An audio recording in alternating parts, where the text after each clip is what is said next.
ಇವತ್ತು ನೀವು ಕ್ಲಾಸಿಗೆ ಜಾಯ್ನ್ ಆಗಿರೋದು ಇಂಗ್ಲಿಷ್ ರೀಡಿಂಗ್ ರೈಟಿಂಗ್. ಅಂದ್ರೆ ನಿಮಗೆ ಯಾರಿಗೂ ಇಂಗ್ಲಿಷ್ ಓದೋದು ಮತ್ತೆ ಬರೆಯೋದು ಸ್ಪಷ್ಟವಾಗಿ ಬರ್ತಾ ಇಲ್ಲ. ಅಂದ್ರೆ ಕೆಲವರಿಗೆ ಕಷ್ಟ ಆಗ್ತಾ ಇದೆ, ಇನ್ ಕೆಲವರಿಗೆ ಸ್ವಲ್ಪ ಗೊತ್ತು, ಕೆಲವರಿಗೆ ತುಂಬಾ ಕಷ್ಟ ಅಂತ ಜಾಯ್ನ್ ಆಗಿರ್ತೀರಾ, ಕೆಲವರಿಗೆ ಸ್ವಲ್ಪ ಗೊತ್ತು. ಓಕೆ, ಕೆಲವರಿಗೆ ತುಂಬಾ ಕಷ್ಟ ಆಗ್ತಾ ಇದೆ, ಕೆಲವರಿಗೆ ಸ್ವಲ್ಪ ಗೊತ್ತು. ನಮಗೆ ಅಕ್ಷರಗಳು ಗೊತ್ತಾಗುತ್ತೆ, ಬಟ್ ನಮಗೆ ಅದನ್ನು ಕೂಡಿಸಿ ಓದ್ಲಿಕ್ಕೆ ಕಷ್ಟ ಆಗುತ್ತೆ ಅಂತ ನಿಮಗೆ ಇಂಗ್ಲಿಷ್ ಅಲ್ಲಿ ನಿಮಗೆ ಕಷ್ಟ. ಬಹಳ ಜನ ಇಂಗ್ಲಿಷ್ ಅಕ್ಷರಗಳನ್ನ ಕೂಡಿಸಿ ಓದ್ಲಿಕ್ಕೆ ಬರಲ್ಲ ಅಂತ ಹೇಳ್ತಾರೆ. ಹೌದು, ಯಾಕೆಂದ್ರೆ ಅದು ಯಾಕೆ ರೀಸನ್ ಏನು ಅಂತ ಹೇಳಿದ್ರೆ ಕನ್ನಡ ತರ ಇಲ್ಲದೆ ಇರೋದ್ರಿಂದ. ಕನ್ನಡದಲ್ಲಿ ನಾವು ಅಕ್ಷರಮಾಲೆ ಅಂದ್ರೆ ವರ್ಣಮಾಲೆ, ಕಾಗುಣಿತ, ಒತ್ತಕ್ಷರ ಇವಿಷ್ಟು ಇದೆ. ಇಂಗ್ಲಿಷ್ ಅಲ್ಲಿ ಯಾವುದು ಇಲ್ಲ ಅಂತ ನಾವು ಅನ್ಕೊಂಡಿದೀವಿ. ಇವೆಲ್ಲದೂ ಇದಾವೆ, ಆದ್ರೆ 26 ಅಕ್ಷರಗಳಿಂದ ಮಾತ್ರ ಅದಿರೋದು. ಓಕೆ, ಸೊ ಇಂಗ್ಲಿಷ್ ಅಲ್ಲಿ ಒಟ್ಟು 26 ಅಕ್ಷರಗಳಿದಾವೆ. ಕನ್ನಡದಲ್ಲಿ ಎಷ್ಟಿದಾವೆ ಅಕ್ಷರಗಳು?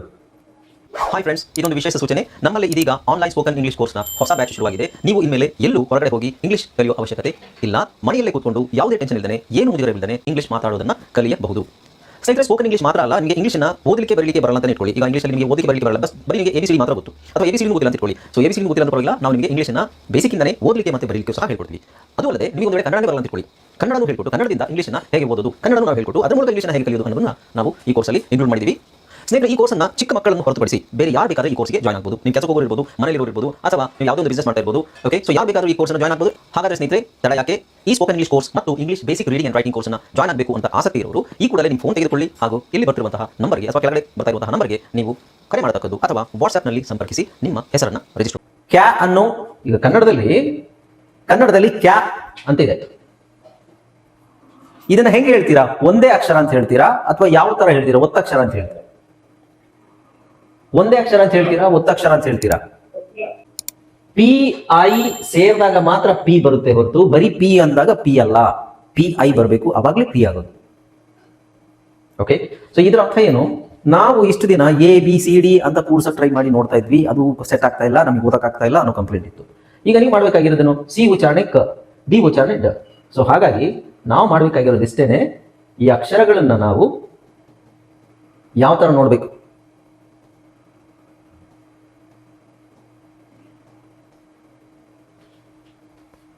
ನೋಡಿ,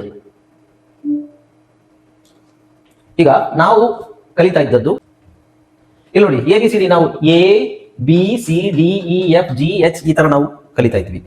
ಇನ್ಮೇಲೆ ನೀವು ಮಾಡ್ಬೇಕಾಗಿರೋದು, ನಾ ಹೇಳ್ದಲ್ಲ, B ಗೆ ನಮಗೆ ಬ ಅಂತ ಬಂತು, C ಗೆ ನಮಗೆ ಕ ಅಂತ ಬಂತು, D ಗೆ ನಮಗೆ ಡ ಅಂತ ನೋಡಿದ್ವಿ. ಓಕೆ, ಅದೇ ತರ ಎಲ್ಲ ಅಕ್ಷರಗಳಿಗೂ ಒಂದೊಂದು ಉಚ್ಚಾರಣೆ ಇದೆ. A ಅಂತ ಬಂದಾಗ ನಾವು ಆ ಅಂತ ಹೇಳ್ತೀವಿ, ಆಪಲ್. ಓಕೆ, ಸೊ AEIOU ಅದನ್ನು ನೋಡ್ಬಿಡೋಣ. ಇಲ್ಲಿ ನೋಡಿ,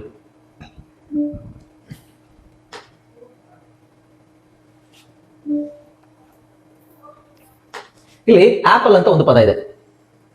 ಆಪಲ್, ಆಪಲ್ ಫಸ್ಟ್ ಏದು ಉಚ್ಚಾರಣೆ ಏನಿದೆ? ಆ. ಎಗ್ ಅಂತ ಒಂದು ಪದ ಇದೆ, ಇದು ಉಚ್ಚಾರಣೆ ಏನು? ಎ. ಇಂಕ್ ಅಂತಿದೆ, ಇದರಲ್ಲಿ ನೋಡಿ ಇ. ಇಲ್ಲಿ ಇಂಟರ್ನೆಟ್ ಅಂತಿದೆ, ಇ. ಯು ಅಂತಿದೆ, ಯುದು ಬಟ್ ಉಚ್ಚಾರಣೆ ಅ ಅಂತಿದೆ. ಓ ಅಂತಿದೆ, ಓದು ಉಚ್ಚಾರಣೆ ಆ, ಆಕ್ಸ್. ಹಾಗಾಗಿ ನಾವು ಅನ್ಕೊಂಡಂಗೆ AEIOU ಸ್ವರಗಳಿದು, ಅದೇ ತರ ಉಚ್ಚಾರಣೆ ಬರೋದಿಲ್ಲ ಎಲ್ಲ ಪದಗಳು. ಓಕೆ, ಸೊ ಅದು ನಮಗೆ ಗೊತ್ತಿದ್ರೆ ಸ್ಪಷ್ಟವಾಗಿ ನೋಡಿ, ಏದು ಉಚ್ಚಾರಣೆ ಆ, ಎ, ಇ, ಆ, ಅ. ಓಕೆ, ಸೊ ಈಗ ನಾವು ಮಾಡಬೇಕಾಗಿರೋದೇನು? ಸ್ಪೆಲ್ಲಿಂಗ್ ಬೇರೆ, ಇದು ನೇಮ್ಸ್ ಅಂದ್ರೆ ಅಕ್ಷರಗಳ ಹೆಸರು. ಇಷ್ಟು ದಿನ ನಾವು ಹೇಳ್ತಾ ಇದ್ದು ABCDE, ಇದೇನಿದು? ಹೆಸರು, ಅಕ್ಷರದ ಹೆಸರು. ಇನ್ನು ಮೇಲೆ ನೀವು ಮಾಡಬೇಕಾಗಿರೋದು ಪ್ರೊನೌನ್ಸಿಯೇಷನ್ ಅಂದ್ರೆ ಉಚ್ಚಾರಣೆ. ಒಂದು ಅಕ್ಷರದ ಉಚ್ಚಾರಣೆ ಬೇರೆ ಇರುತ್ತೆ, ಹೆಸರು ಬೇರೆ ಇರುತ್ತೆ. ಸೊ ಈಗ ನೀವು ಹೇಗೆ ನಾವು ಇನ್ಮೇಲೆ ಏನ್ ಹೇಳ್ಬೇಕು? ಆ. ಹೇಗೆ ನಾವು ಏನ್ ಹೇಳ್ಬೇಕು? ಆ. B ಗೆ ಬ, C ಅಕ್ಷರಕ್ಕೆ 2 ಸೌಂಡ್ ಇದೆ, ಕ, ಸ, ಅದಾದ್ಮೇಲೆ ನೋಡೋಣ. D ಗೆ ಡ, E ಗೆ ಎ, F ಗೆ ಫ, G ಗೆ ಗ, ಜ. G ಗೆ 2 ಸೌಂಡ್ ಇದೆ, ಗ, ಜ. H ಗೆ ಹ, I ಗೆ ಇ, J ಗೆ ಜ, K ಗೆ ಕ, L ಗೆ ಲ್, M ಗೆ ಮ್, N ಗೆ ನ್. O ಗೆ ಆ, P ಗೆ ಪ, Q ಗೆ ಕ್ವ ಅಂತ ಹೇಳ್ಬೇಕು. ಅದು ಯಾಕೆ ಅಂತ ಹೇಳ್ತೀನಿ.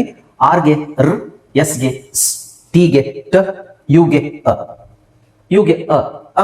ಅಂಕಲ್ ಸ್ಪೆಲ್ಲಿಂಗ್ ಏನು? UNCLE, uncle. ಅಪ್ ಸ್ಪೆಲ್ಲಿಂಗ್ ಏನು? UP. ಸಿಂಪಲ್ ನೋಡಿ, UP. ಇದನ್ನ ನಾವು ಕನ್ನಡದಲ್ಲಿ ಬರೆಯೋದಾದ್ರೆ ಅ, P ಗೆ ಪ. ಅಲ್ಲಿಗೆ ಏನಾಯ್ತು? ಯುದು ಉಚ್ಚಾರಣೆ ಅ, Pದು ಉಚ್ಚಾರಣೆ ಎಲ್ಲಿದೆ? ಇಲ್ಲಿ ಪ. ಸರಿ ತಾನೇ? ಇದು ಯು ಪಿ ಅಂತ ಬರೆದ್ರೆ ಯು ಪಿ, ಇದು ಸ್ಪೆಲ್ಲಿಂಗ್, ಇದು ಹೇಳುವ ರೀತಿ ಅಕ್ಷರದ ಹೆಸರು, ಅದು ಉಚ್ಚಾರಣೆ ಯಾವುದು ಅಪ್. ಸೊ ಹಾಗಾದ್ರೆ ಯು ನಾವು ಯಾವ ತರ ಉಚ್ಚಾರಣೆ ಮಾಡಬೇಕು, ಅ. ಪಿ ನ ಉಚ್ಚಾರಣೆ ಮಾಡಬೇಕು ಅನ್ನೋ ರೀತಿ ಪ, ಪಿ ಅಂತಲ್ಲ ಪ. ಓಕೆ, ಇದು ನಿಮಗೆ ಅರ್ಥ ಆದ್ರೆ ಆಮೇಲೆ ಬೇರೆ ನೋಡಿ, ವಿ ಗೆ ವ, ಡಬ್ಲ್ಯೂ ಗೆ ವ, ಡಬ್ಲ್ಯೂ ಮತ್ತೆ ವಿ ಎರಡು ಒಂದೇ ತರ ಸೌಂಡ್ ಬರುತ್ತೆ. ಎಕ್ಸ್ ಗೆ ಕ್ಷ, ವೈ ಗೆ ಯ, ಝೆಡ್ ಗೆ ಝ್. ಇದು ನಿಮಗೆ ಅರ್ಥ ಆದ್ರೆ ನಾನು ಫಸ್ಟಿಗೆ ತೋರಿಸಿದ್ನಲ್ಲ 6 ಪದಗಳು, ದೊಡ್ಡ ದೊಡ್ಡ ಪದಗಳು, ಅದು ಈಸಿಯಾಗಿ ಮಾಡ್ಬೋದು. ಈಗ ನೋಡಿ, ನಾವು ಇದನ್ನೇನ್ ಮಾಡೋಣ, ಈಗ ಸಣ್ಣ ಸಣ್ಣ ಪದಗಳು ತಗೊಳ್ಳೋಣ. Apple, bat, cat, dog, egg. ಇದಕ್ಕೆ ನಾವು ಇದು ABCD ಹಾಕ್ತೀವಿ. ಆಪಲ್ಗೆ APPLE, ಇದನ್ನ 3 ಕನ್ನಡದಲ್ಲಿ ಕೂಡಿಸ್ರಿ. APPLE ಅಂತ ಬರೀ ಕನ್ನಡದಲ್ಲಿ ಕೂಡಿಸ್ರಿ, ಇಂಗ್ಲಿಷ್ ಅಲ್ಲ. APPL ಅಂತ ಕನ್ನಡದಲ್ಲಿ ಕೂಡಿಸಿದ್ರೆ APPLE ಅಂತಾನೆ ಬರುತ್ತೆ. ಇಂಗ್ಲಿಷ್ ಅಲ್ಲಿ APPLE ಆಪಲ್ ಆಗುತ್ತೆ, ಕನ್ನಡದಲ್ಲಿ ಆಗೋದಿಲ್ಲ. ಹಾಗಾಗಿ ನಾವೇನ್ ಮಾಡ್ಬೇಕು, APPLE ನಾವು ಅಕ್ಷರದ ಹೆಸರು ಬಿಟ್ಟು ನಾವು ಯಾವ ತರ ಕಲ್ಪಿ, ಆ ಪ ಪ ಇಂಗ್ಲಿಷ್ ಅಲ್ಲಿ ಇ, ಕೊನೆಯಲ್ಲಿ ಇಂಗ್ಲಿಷ್ ಅಲ್ಲಿ ಇ ಬಂದ್ರೆ ಇ ಸೈಲೆಂಟ್ ಆಗುತ್ತೆ, ಎಕ್ಸೆಪ್ಟ್ ಸಮ್ ವರ್ಡ್ಸ್. ಸೊ ಕೆಲವು ಇದನ್ನ ನೆನಪಲ್ಲಿ ಇಟ್ಕೋಬೇಕು ನೀವು, ಕೆಲವು ರೂಲ್ಸ್ ನೆನಪಲ್ಲಿ ಇಟ್ಕೋಬೇಕು. ಇಂಗ್ಲಿಷ್ ಅಲ್ಲಿ ಕೊನೆಯಲ್ಲಿ ಇ ಬಂದ್ರೆ ಆಲ್ಮೋಸ್ಟ್ ನಿಮಗೆ 99.9% ವರ್ಡ್ಸ್ ಸೈಲೆಂಟ್ ಆಗಿರುತ್ತೆ. ಒಂದಷ್ಟು ಪದಗಳು ಮಾತ್ರ ಅದರಲ್ಲಿ ಇ ನ ಉಚ್ಚಾರಣೆ ಮಾಡಬೇಕು. ಉದಾಹರಣೆಗೆ ಹಿ, ಶಿ, ಮೀ, ವಿ, ಬಿ, ಇದರಲ್ಲೆಲ್ಲ ಈ ಸೈಲೆಂಟ್ ಆಗಲ್ಲ, ಈ ಉಚ್ಚಾರಣೆ ಆಗುತ್ತೆ, ಬಟ್ ಅದನ್ನ ಈ ಲಾಂಗ್ ಇ ಅಂತಾನೆ ಹೇಳ್ಬೇಕು. ಕಾಮನ್ ಆಗಿ ಇದು ಈ ಸೈಲೆಂಟ್ ಆಗಿರುತ್ತೆ. ಸೊ ಇದನ್ನ ಬಿಟ್ಬಿಡೋಣ. ಈಗ ಕನ್ನಡದಲ್ಲಿ ಕೂಡಿಸಿ, ಇದನ್ನ ಕನ್ನಡದಲ್ಲೇ ಕೂಡಿಸಿ. ಕನ್ನಡದಲ್ಲಿ ಆ ಪ ಸೇರಿದ್ರೆ ಏನಾಗುತ್ತೆ, ಪ ಆಪಲ್. ಹೌದಾ? ಬ್ಯಾಟ್ ನ ಕೂಡಿಸಿ, ಬ ಆಕ್ಟ್. ಇವೆರಡನ್ನು ಕೂಡಿಸಿದಾಗ ಏನಾಗುತ್ತೆ, ಬ್ಯಾ. ಉಳಿದಿರೋದೇನು, ಬ್ಯಾಟ್. BAT ಅಂತ ಬರೋದಿಲ್ಲ ಅಲ್ಲಿ. ಸೊ ಕ act, cat. Dog, dog. Egg. English ಅಲ್ಲಿ 2 ಅಕ್ಷರ ಒಟ್ಟಿಗೆ ಒಂದೇ ತರ ಬಂದ್ರೆ ಒಂದನ್ನ ಸೈಲೆಂಟ್ ಮಾಡಬೇಕು. ಓಕೆ, 2 ಅಕ್ಷರ ಒಂದೇ ತರ ಬಂದ್ರೆ ಒಂದು ಅಕ್ಷರನ ಸೈಲೆಂಟ್ ಮಾಡಬೇಕು. ಸೊ ಈ ತರದೆಲ್ಲ ವಿಷಯಗಳು ನೀವು ತಿಳ್ಕೊಂಡ್ರೆ ಮಾತ್ರ ನಿಮಗೆ ಇಂಗ್ಲಿಷ್ ಅಕ್ಷರಗಳನ್ನು ಕೂಡಿಸಿ ಓದಲಿಕ್ಕೆ ಒಂದು ಐಡಿಯಾ ಬರುತ್ತೆ. ಓಕೆ, ಸೊ ಈಗ ನಾವು ದೊಡ್ಡ ಪದಗಳಿಗೆ, ಈ ಪದಗಳಿಗೆ ಅಳವಡಿಸಿ ನೋಡೋಣ. ಇವರೇನೋ ಹೇಳಿದ್ರಲ್ಲ, ಈಗ ದೊಡ್ಡ ಪದಗಳಿಗೆ ಇದಾಗುತ್ತಾ ಅಂತ ನೋಡಿ. ಈಗ ಇದನ್ನೇ ನಾನು ಅಲ್ಲಿ ಏನ್ ಹೇಳ್ಕೊಟ್ಟೆ ನಿಮಗೆ, ಬ ಕ ಈ ತರ ಹೇಳ್ಬೇಕು ಅಂತ. ಐಗೆ ಇ ಅಲ್ವಾ, ಎನ್ ಗೆ ಸಿ ಗೆ ಕ, ಓ ಗೆ ಆ, ಎಂ ಗೆ ಪಿ ಗೆ ಪ, ಆರ್ ಗೆ ರ್, ಎ, ಇ ಗೆ ಎ, ಎಚ್ ಗೆ ಹ, ಇ ಗೆ ಎ, ಎನ್ ಗೆ ಎಸ್ ಗೆ ಸ್, ಇ ಗೆ ಇ, ಬಿ ಗೆ ಬ, ಇ ಗೆ ಇ, ಎಲ್ ಗೆ ಲ್, ಐ ಗೆ ಇ, ಟಿ ಗೆ ಚ, ವೈ ಗೆ ಇ. ಇಲ್ಲಿ ವೈ ಅಂತ ಕೊನೆಗೆ ಬಂದ್ರೆ, ಕೊನೆಯಲ್ಲಿ ಅರ್ಥ ಮಾಡ್ಕೊಳ್ಳಿ, ವೈ ಕೊನೆಯಲ್ಲಿ ಬಂದ್ರೆ ಒಂದು ಐ ಅಂತ ಆಗುತ್ತೆ, ಅಥವಾ ಇ ಅಂತ ಆಗುತ್ತೆ, ಅಥವಾ ಇ ಅಂತ ಆಗುತ್ತೆ. ಸೊ ತಲೆ ಕೆಡಿಸ್ಕೊಬೇಡಿ, ಅದ್ ಆಮೇಲೆ ನೋಡೋಣ. ಈಗ ಒಂದೇ ಅಕ್ಷರ ಅಲ್ವಾ, ವೈ ಕೊನೆಯಲ್ಲಿ ಬಂದ್ರೆ 3 ಸೌಂಡ್ ಬರುತ್ತೆ, ಇ ಐ ಅಂತ ಬರುತ್ತೆ. ಓಕೆ, ಸೊ ಆಮೇಲೆ ನೋಡೋಣ. ಈಗ ನೀವೇನ್ ಮಾಡ್ಬೇಕು, ನಾನು ಈ ಅಕ್ಷರಗಳೆಲ್ಲ ಎಲ್ಲಿಂದ ಸಿಕ್ತು, ನನಗೆ ವರ್ಣಮಾಲೆಯಲ್ಲೇ ಸಿಕ್ತು. ಅದನ್ನ ನಾವು ಸೌಂಡ್ಸ್ ಅನ್ನ ತಗೊಂಡಿದೀವಿ, ರೈಟ್? ಈಗ ಏನ್ ಮಾಡ್ಬೇಕು, ಒಂದೊಂದೇ ಅಕ್ಷರ ಕೂಡಿಸ್ಲಿಕ್ಕೆ ಕಷ್ಟ ಆಗುತ್ತೆ. ಈಗ ಏನ್ ಮಾಡ್ಬೇಕು, 2 ಅಕ್ಷರನ ಒಟ್ಟಿಗೆ ಕೂಡಿಸಿ. 2 ಅಕ್ಷರ, ಇಲ್ಲಿ 3 ಅಕ್ಷರ ಕೂಡಿಸಿ. ಸೊ ಇದು ಸಿಲಬಲ್ ಪ್ರಕಾರ, ಇದರಲ್ಲಿ ಒಂದು ಸ್ವರ ಇರಬೇಕು. ಇದನ್ನ ಕೂಡಿಸ್ರಿ, ಕೂಡಿಸ್ರಿ, ಒಂದು ಸ್ವರ ಇರಬೇಕು. ಇವೆಲ್ಲ ಕೂಡಿಸಿದಾಗ ಏನಾಗುತ್ತೆ ನಿಮಗೆ, ಯಾರಾದ್ರೂ ಓದ್ರಿ ನೋಡೋಣ, ಇದನ್ನ ಕನ್ನಡದಲ್ಲಿ ಓದ್ರಿ ನೋಡೋಣ.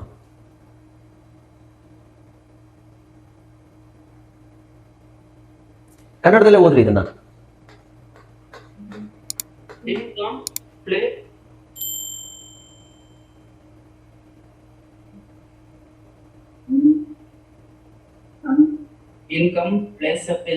Very good. ಕನ್ನಡದಲ್ಲೇ ತಪ್ಪು ಮಾಡ್ತಾ ಇದ್ದೀರಾ, ಇನ್ನು ನಾನು ಇಂಗ್ಲಿಷ್ ಹೆಂಗೆ ಹೇಳ್ಕೊಡೋದು? ಓಕೆ, ಇನ್ನೂ ಇದು ಮಾಡ್ತೀನಿ. ಇಲ್ಲ ಇದೆಯಲ್ಲ, ಇದನ್ನು ಓದ್ರಿ.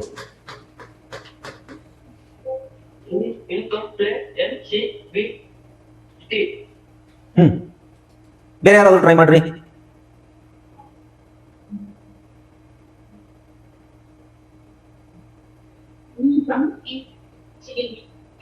ಇನ್ನೊಂದ್ಸಲ ಹೇಳಿ.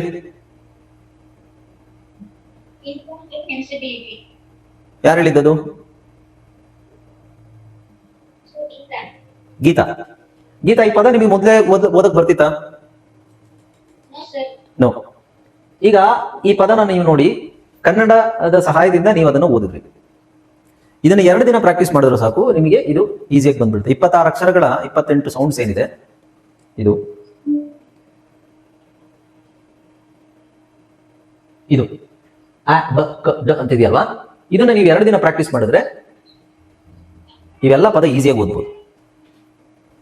ಅರ್ಥ ಆಗ್ತಿದೆಯಾ? ಈಗ ಬೇಕಾದ್ರೆ ನಾಳೆನೇ ಟ್ರೈ ಮಾಡಿ, ನಾಳೆ ಟ್ರೈ ಮಾಡಿ ನೀವು ಆಡಿಯೋ ಹಾಕ್ರಿ, ಸರ್ ನಾನು ಈ ವರ್ಡ್ ಓದ್ತಾ ಇದ್ದೀನಿ ಅಂತ.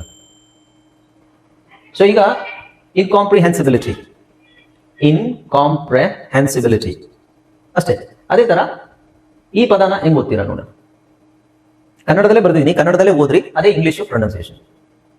2ನೇ ಪದ ಓದ್ರಿ, ಇದು ಓದಿದ್ರಿ ಇನ್ಕಾಂಪ್ರಿಹೆನ್ಸಿಬಿಲಿಟಿ. ಓಕೆ, ಇದು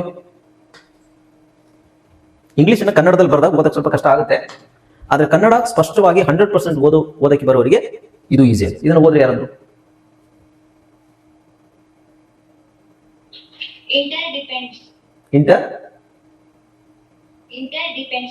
ಡಿಪೆಂಡ್ಸ್. ಹಾ, ವೆರಿ ಗುಡ್. ಓಕೆ, ಇದು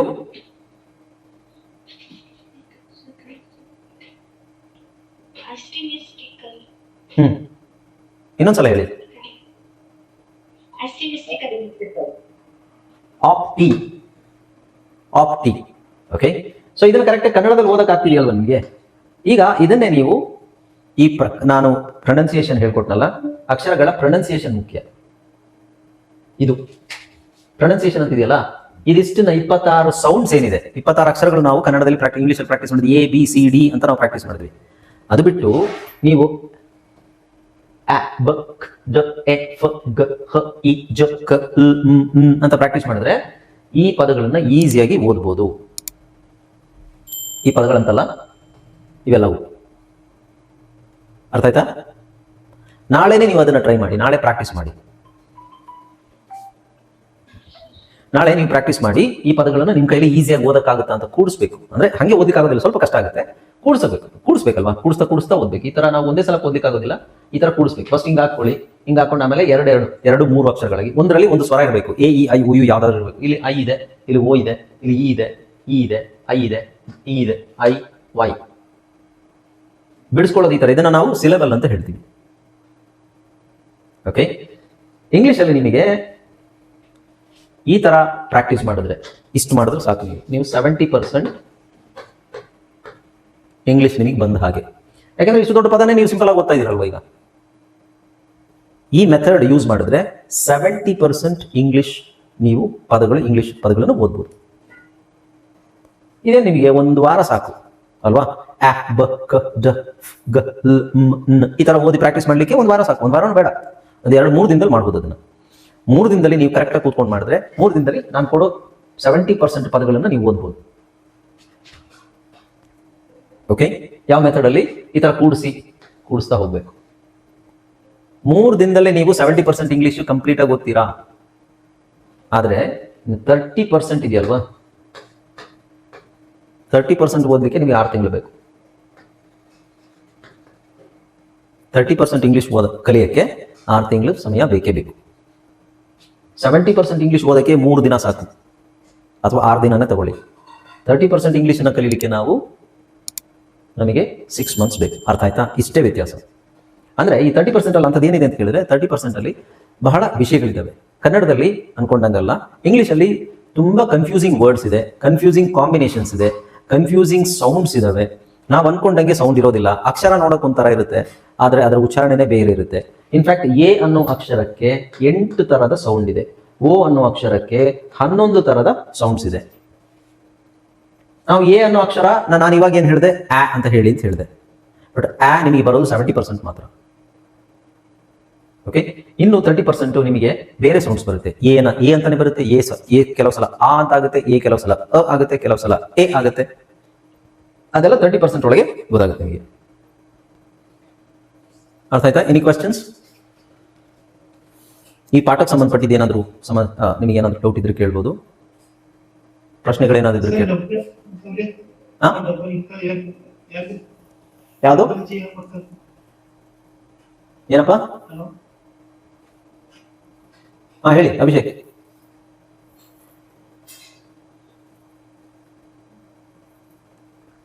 ಕೇಳಿಸ್ತಾ ಇಲ್ಲ ನನಗೆ. ಅಭಿಷೇಕ್ ನೀವು ಕೇಳೋರು ಲೆಫ್ಟ್ ಆದ.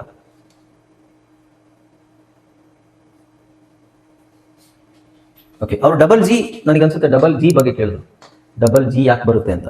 ಸೊ ಡಬಲ್ ಜಿ ಬಂದಾಗ ನಾವು ಅದನ್ನ ಜಿ ಗ ಅಂತಾನೆ ಹೇಳಬೇಕು ಅನ್ನೋ ಕಾರಣಕ್ಕೋಸ್ಕರ ಡಬಲ್ ಜಿ ಬರುತ್ತೆ. ಅಥವಾ ಕೆಲವು ಒಂದೆರಡು ಪದಗಳಲ್ಲಿ ಜ ಅಂತಾನೆ ಬರುತ್ತೆ. ನೋಡಿ, ಜಿಗೆ ಎರಡು ಸೌಂಡ್ ಇದೆ, ಒಂದು ಗ ಮತ್ತೆ ಜ ಅಂತ. ಗ ಎಲ್ ಬರುತ್ತೆ, ಜ ಎಲ್ ಬರುತ್ತೆ ಅನ್ನೋದು ಅದು ಬೇರೆ ಪಾಠ, ಸಪರೇಟ್ ಪಾಠ. ಈಗ ನಾನು ಮಾಡಿದ್ರಲ್ಲಿ ಏನಾದರೂ ಡೌಟ್ ಇದ್ರೆ ನೀವು ಕೇಳ್ಬೋದು.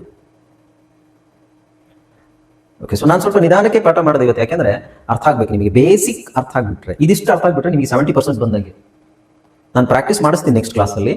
ಎ ಅಕ್ಷರಗಳು, ABCD ಸೌಂಡ್ ಏನಿದೆ, ಆ ಬ ಕ ಡ ಇದೆಲ್ಲ. ಮತ್ತೆ ನೀವು ಅನ್ಕೊಂಡಂಗೆ ಇಂಗ್ಲಿಷಲ್ಲಿ ಕನ್ನಡ ತರನೇ ಸೌಂಡ್ಸ್ ಇರಲ್ಲ. ಇಂಗ್ಲಿಷಲ್ಲಿ 3-4 ಸೌಂಡು ಬೇರೆ ಇರುತ್ತೆ, ಹೊಸ ಸೌಂಡ್ಸ್ ಇರುತ್ತೆ. ಇದುವರೆಗೆ ನೀವು ಆ ಸೌಂಡ್ಸ್ ಅನ್ನ ಕೇಳೇ ಇರಲ್ಲ. ಉದಾಹರಣೆಗೆ ಆ, ಈ ಸೌಂಡ್ ಕೇಳೇ ಇಲ್ಲ ನೀವು, ಕನ್ನಡದಲ್ಲಿ ಇಲ್ವೇ ಇಲ್ಲ. ಅದು ಕನ್ನಡದಲ್ಲಿ ಆ ಇದೆ, ಓ ಇದೆ. ಆ ಇದೆಯಾ? ಇಲ್ಲ. ಆಮೇಲೆ ಇಲ್ಲ, ಇಲ್ಲ, ರೈಟ್. ಆಮೇಲೆ ಆ, ಈ 4 ಸೌಂಡ್ಸ್ ಕನ್ನಡದಲ್ಲಿ ಇಲ್ವೇ ಇಲ್ಲ. ಆ, 4 ಸೌಂಡ್ ಹೊಸದಾಗಿ ಕಲಿಬೇಕಾಗುತ್ತೆ ನಾವು. ಈ ಸೌಂಡ್ ಬಂದಾಗ ಅಕ್ಷರಗಳು ಯಾವ್ದು ಬರುತ್ತೆ, ಯಾವ ಅಕ್ಷರ ಬಂದಾಗ ಯಾವ ಸೌಂಡ್ ಇರುತ್ತೆ, ಈ ಸೌಂಡಿಗೆ ಈ ಅಕ್ಷರ ಯಾವುದು, ಈ ಅಕ್ಷರ ಬಂದಾಗ ಸೌಂಡ್ಸ್ ಯಾವ್ದು ಹೇಳಬೇಕು, ಇದೆಲ್ಲ ಬಹಳ ಮುಖ್ಯ.